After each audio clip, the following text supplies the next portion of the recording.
Hi YouTubers, this is your Ems, and the thing you can see on my desk, it's a light cover. The other day I cleaned my balcony, and this cover is from the light which is on my balcony.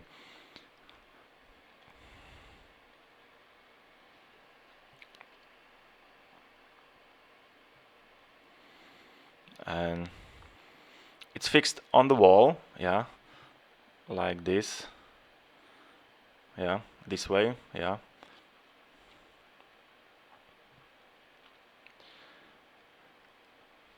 And the question is, why am I showing, yeah, this cover to you?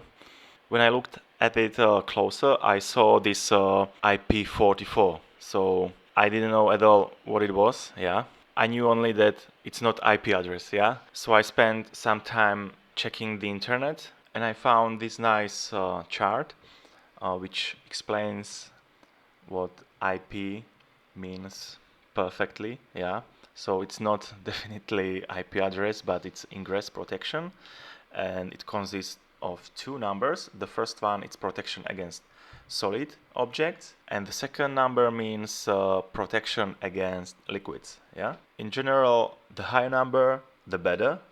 Yeah. In my case, the number which is on the cover is 44, and the first four means protection against solid objects greater than 1 millimeter. So, for example, wire, yeah. And the second number means protection against sprays of water at any angle. Interesting. From this, it means that my light cover has enough protection in the environment where it is installed. This way, you can also check your light covers or different covers you use, yeah, whether they have enough protection in respect of environment where they are used. So I hope you know a little more about IP codes now. That's it for today. Thank you for watching and enjoy your day.